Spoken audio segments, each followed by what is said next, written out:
The year 2024 would bring the most significant change to the Idaho murders case since Bryan Kohberger's arrest, a decision that would move the trial 300 miles south from the small college town where 4 students had been killed to Idaho's capital city. This change would reshape everything about how the case would be tried, from the jury pool to the logistics of presenting evidence to a completely different community. But the venue change was just one of several major developments that would define 2024 as the year when both prosecution and defense teams finalized their strategies for what promised to be one of the most closely watched criminal trials in American history. Previously on Bryan Kohberger, How We Got Here. The year-long pre-trial battle of 2023 saw aggressive challenges to cutting-edge forensic evidence, including genetic genealogy and cell phone tower data. The prosecution's decision to seek the death penalty raised the stakes to life or death, while the defense mounted constitutional challenges and developed mitigation evidence, including Kohberger's autism spectrum disorder diagnosis. Evidence leaks and pre-trial publicity concerns were building pressure for a change of venue. I'm Tony Bruschi, and this is our look back on how we got here in the case against Bryan Kohberger, and this is Episode 8. Change of venue and new strategies. Today we're talking about the pivotal decision to move the trial from tiny Lotta County to Ada County in Boise, the defense's emerging strategies including alternate perpetrator theories, and how both sides prepared for a trial that would test the limits of modern criminal justice in the digital age. The question of where to hold Bryan Kohberger's trial had been simmering beneath the surface of the case since his arrest. Lotta County, where the murders occurred, has a population of only about 41,000 people. In a community that small, finding 12 jurors who hadn't been directly affected by the case or formed strong opinions about Kohberger's guilt or innocence would be nearly impossible. The demographics of Lotta County made the jury selection challenge even more acute. As a college town, Moscow's population was heavily skewed toward young adults, many of whom were students at the University of Idaho who had been directly affected by the murders. The remaining population consisted largely of faculty, staff, and long-term residents who had deep connections to the university community. This wasn't just a matter of people having heard about the case. It was a community where nearly everyone had some personal connection to the victims, the university, or the investigation. Many residents had attended the memorial services, participated in community support efforts, or knew people who had been friends with the victims. The challenge was compounded by the intense media coverage the case had received. Local news outlets had covered every development extensively, often featuring interviews with community members, family friends, and university officials. The Moscow Pullman Daily News had published hundreds of articles about the case, creating a detailed public record of every development. National media had maintained a constant presence in Moscow since the murders, transforming the quiet college town into a focal point of international attention.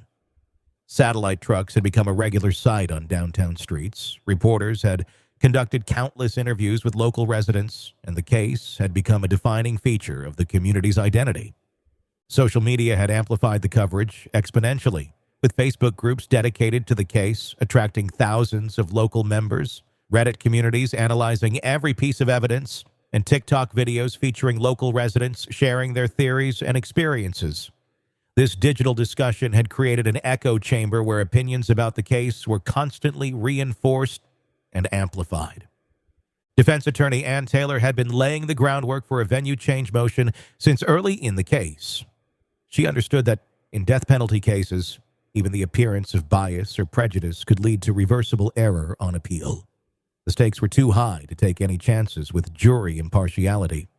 Taylor commissioned professional public opinion surveys in Lotta County conducted by Dr. Brian Edelman, a jury consultant with expertise in pretrial publicity research.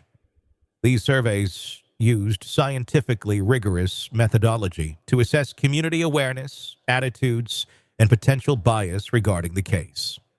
The surveys revealed troubling statistics for the defense. Over 98% of Lotta County residents were aware of the case, with 89% reporting they had followed it closely in the media. More concerning, 67% of respondents said they had already formed an opinion about Kohberger's guilt or innocence, with the vast majority believing he was guilty. The research also revealed that many potential jurors had what researchers call emotional investment in the case outcome. Survey respondents described feeling personally affected by the murders, expressing anger toward the perpetrator, and indicating that they felt a responsibility to deliver justice for the victims and community. Even more problematic was the discovery that many potential jurors had personal connections to the case. Survey data showed that a significant percentage of Latah County residents either knew the victims personally, had friends or family members who knew them, or had some other connection to the investigation or university community. The defense's venue change motion, filed in August 2024, presented compelling evidence of what lawyers call presumed prejudice, a level of community sentiment that makes a fair trial impossible regardless of individual juror screening. The motion included statistical analysis of media coverage, social media posts, and public opinion data that painted a picture of a community where impartial jurors couldn't be found. The motion was supported by expert testimony from jury consultants, constitutional law professors, and social scientists who explained how pretrial publicity affects jury decision-making. These experts testified that even jurors who claim they can be impartial are often unconsciously influenced by information they've absorbed from media coverage. The motion documented hundreds of news articles about the case published in local media outlets, thousands of social media posts expressing opinions about Kohberger's guilt, and survey data showing that over 90% of Latah County residents were familiar with the case details. More troubling for the defense, a significant percentage of survey respondents expressed belief in Kohberger's guilt before trial. The defense also presented evidence of what they called community healing rhetoric, public statements by officials and community leaders that presumed Kohberger's guilt and framed his prosecution as necessary for the community's recovery. These statements, while understandable given the trauma the community had experienced, created an atmosphere where acquittal seemed tantamount to denying justice to the victims. Prosecutors initially opposed the venue change, arguing that extensive jury questioning and screening could identify impartial jurors even in Latah County. They contended that the case had received similar media coverage throughout Idaho, so moving the trial wouldn't necessarily solve the problem of pretrial publicity. The prosecution's position was based on legal precedent suggesting that venue changes should be a last resort, used only when other remedies like extensive voir dire, jury questioning, couldn't solve the problem. They argued that with careful jury selection, they could find 12 impartial jurors, even in a small community.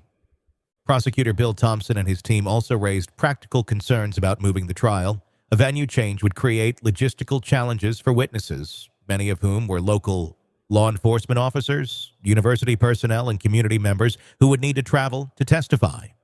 It would also separate the trial from the community that had been most affected by the crimes. However, the prosecution's position began to shift as the evidence of community prejudice became more overwhelming and as they considered the appellate implications of proceeding in Latah County. Thompson and his experienced trial team recognized that a conviction obtained in an atmosphere of presumed prejudice would be vulnerable to appeal and potential reversal. The prosecution was also aware that death penalty cases face automatic appeals, and appellate courts scrutinize trial court decisions very carefully. A decision to deny a venue change in the face of such overwhelming evidence of community prejudice could provide grounds for overturning a conviction, potentially requiring a retrial years later. By the time the venue change motion was fully briefed and argued, the prosecution had moved to a position of neutrality, neither supporting nor opposing the change, but acknowledging the legitimate concerns raised by the defense. On September 24, 2024, Judge John Judge granted the defense motion for change of venue, ruling that the extensive pre-trial publicity and small population of Latah County created presumed prejudice that could not be overcome through jury selection procedures.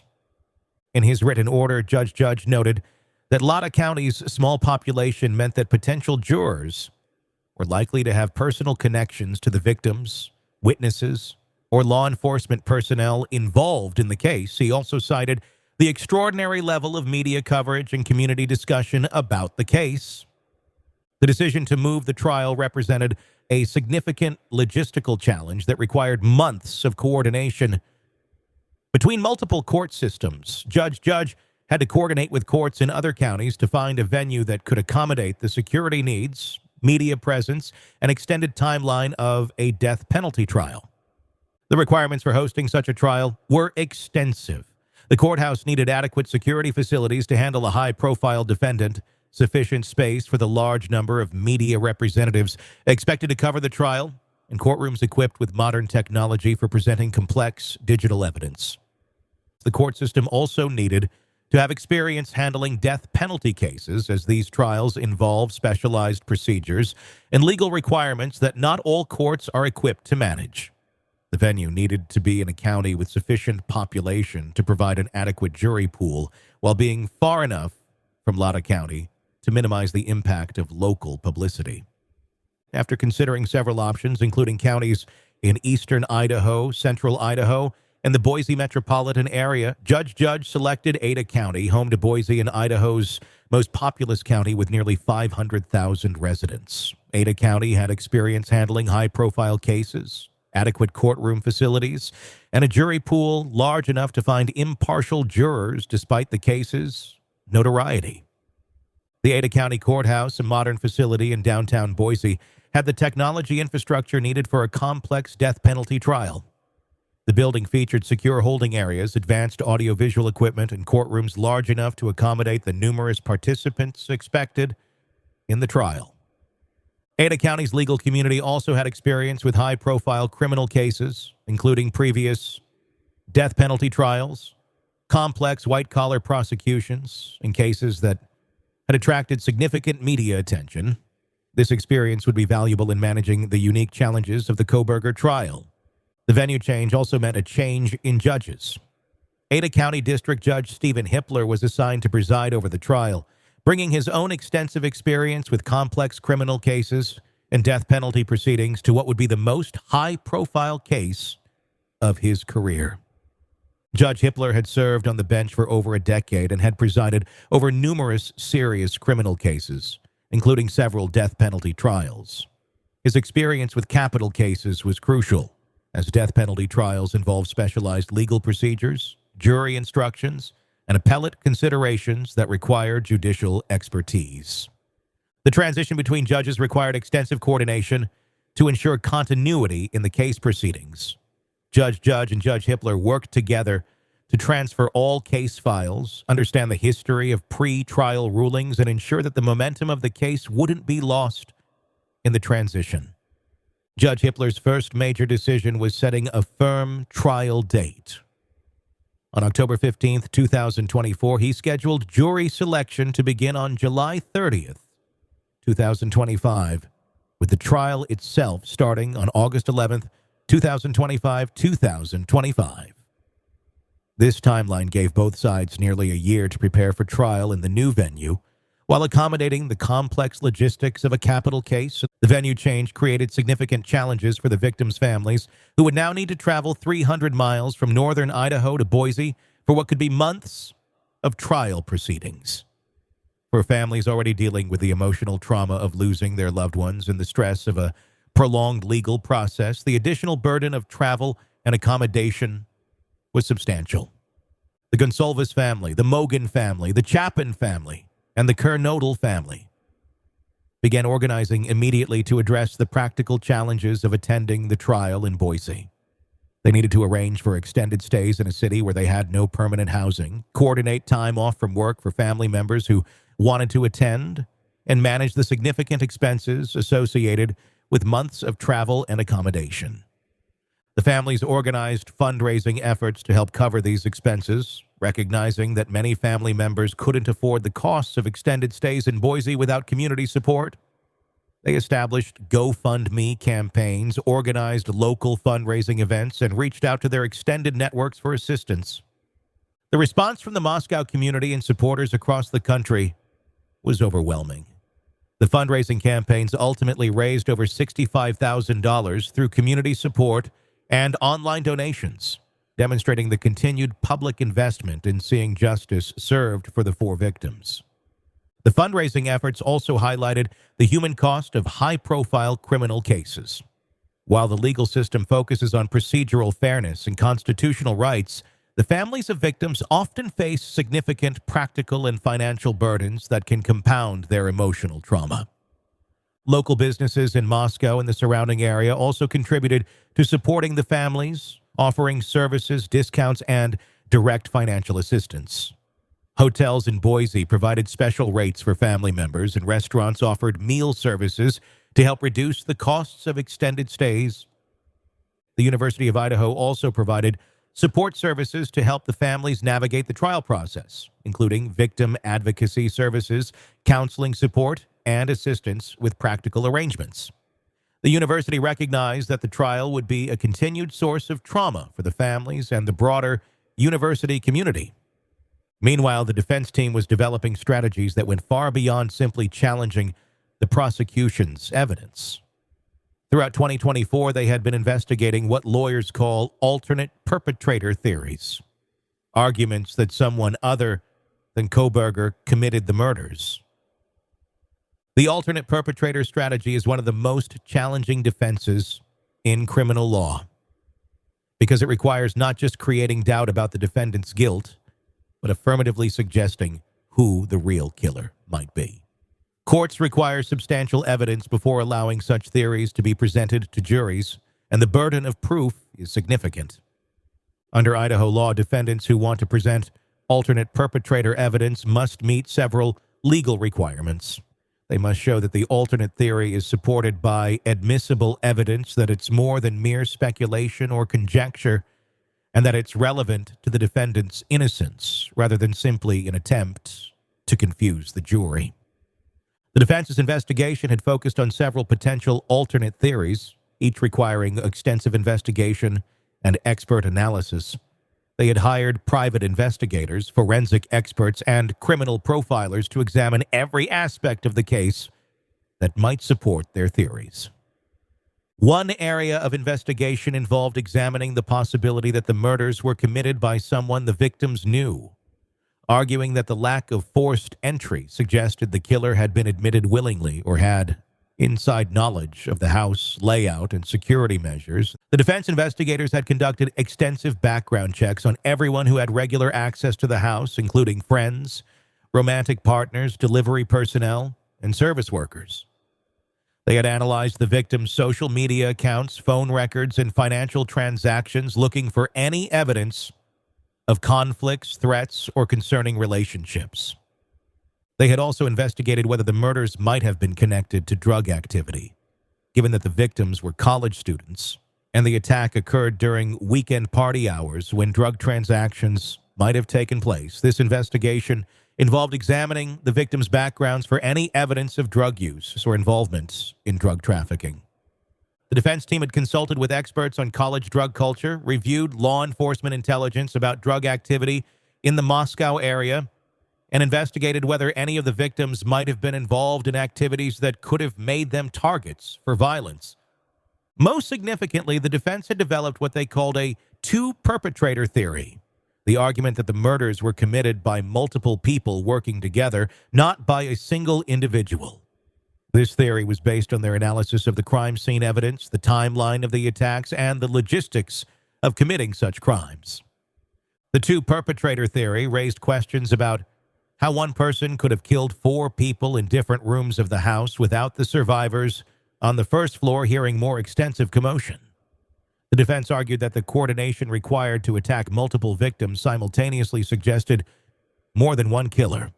They had hired forensic experts to analyze the crime scene layout, the distribution of evidence, and the patterns of violence to determine whether the evidence was consistent with a single perpetrator or multiple attackers. These experts had created detailed reconstructions of the possible sequence of events. They also pointed to what they described as evidence of different weapons being used in the attacks. While the coroner had determined that all victims died from stab wounds, the defense argued that the wound patterns suggested different knives or different attackers, might have been involved. This theory was particularly significant because it challenged one of the prosecution's core arguments, that Kohberger had acted alone in planning and executing the murders. If the defense could convince jurors that multiple people were involved, it would raise questions about whether Kohberger was the mastermind, a participant, or potentially innocent. The prosecution had anticipated these alternate theories and spent considerable time investigating and preparing to rebut them. They had conducted extensive background investigations of anyone connected to the victims who might have had motive or opportunity to commit the murders. Their investigation had found no evidence supporting any of the alternate theories the defense was likely to present. No drug connections, no evidence of multiple perpetrators, and no indication that the victims had been targeted by anyone other than Kohberger. The prosecution was also preparing to present what they considered their strongest evidence, the convergence of DNA, digital, and circumstantial evidence that pointed exclusively to Kohberger. They planned to argue that while individual pieces of evidence might be challenged, the combination created an overwhelming case for guilt. One of the most significant developments in the prosecution's case came in December 2024, when additional evidence was unsealed revealing Kohberger's online purchasing history. Court documents showed that in March 2022, 8 months before the murders, Kohberger had purchased a Ka-Bar knife, knife sheath, and knife sharpener from the same company that manufactured the sheath found at the crime scene. These purchases provided crucial evidence of premeditation and planning. The fact that Kohberger had acquired the materials used in the murders months in advance suggested that this wasn't a spontaneous crime, but rather something he had been planning for an extended period. The prosecution also revealed that they had obtained extensive records of Kohberger's internet search history, showing that he had researched the victims, the investigation, and topics related to avoiding detection by law enforcement. These searches would become powerful evidence of his guilt and consciousness of guilt. The defense team, meanwhile, was dealing with their own challenges in preparing for trial. The venue change meant they needed to familiarize themselves with Ada County procedures, develop relationships with local experts and investigators, and adjust their trial strategy for a different community. They were also grappling with the revelation of Kohberger's autism spectrum disorder diagnosis and how to present this information to jurors. The diagnosis could be double-edged. While it might generate sympathy and explain some of his behavior, it could also be seen as making him more dangerous or unpredictable. The defense team consulted with autism experts and criminal justice specialists to develop the most effective way to present this information. They needed to educate jurors about autism spectrum disorders while avoiding stereotypes that might actually harm their client's case. As 2024 progressed, both sides were also preparing for the massive logistical challenges of trying a death penalty case in the media age. The trial was expected to last several months, with hundreds of exhibits, dozens of witnesses, and complex scientific evidence that would need to be presented clearly to jurors. The prosecution was preparing 3D models of the crime scene, enhanced surveillance footage, and sophisticated presentations of the DNA and cell phone evidence. They were also arranging for family members from Pennsylvania to testify about the trash collection that had provided the crucial DNA comparison. The defense was preparing their own expert witnesses to challenge the prosecution's scientific evidence, developing demonstrative aids to illustrate their alternate theories, and preparing character witnesses who could testify about Kohberger's background and mental health. Both sides were also preparing for the penalty phase of the trial that would occur if Kohberger was convicted. The prosecution was compiling aggravating evidence about the heinous nature of the crimes and the impact on the victims' families. The defense was preparing mitigation evidence about Kohberger's mental health, background, and potential for rehabilitation. The venue change had also created new challenges for media coverage of the trial. News organizations that had established relationships and infrastructure in Moscow now needed to relocate to Boise and establish new operations there. Judge Hippler implemented strict media protocols designed to balance public interest with the need for a fair trial. These protocols included limitations on cameras in the courtroom, restrictions on interviewing participants, and guidelines for reporting on evidence and testimony. As 2024 came to an end, the case had consumed nearly 3 years of legal proceedings, involved hundreds of law enforcement personnel and legal professionals, and generated thousands of pages of court documents.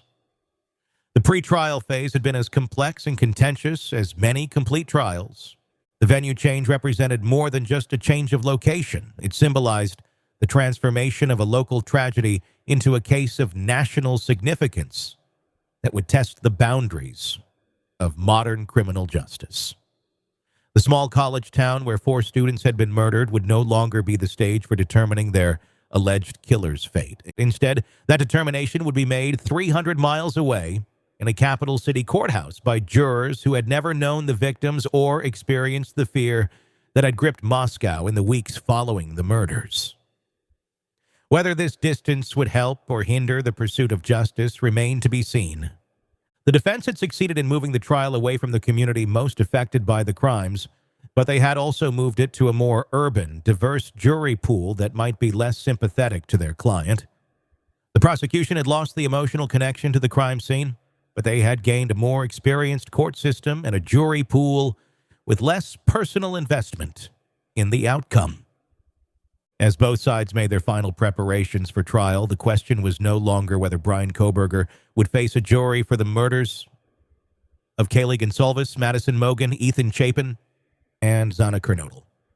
The question was whether that jury would find him guilty, and if so, whether they would sentence him to death. The answers would come in Boise, in a courtroom 300 miles from where 4 college students had lost their lives on a November night that changed everything. Next time on Bryan Kohberger, How We Got Here, the final preparations for trial, jury selection in one of the most high-profile cases in Idaho history, and the opening statements that would begin the process of determining whether Bryan Kohberger would live or die for the deaths of 4 University of Idaho students.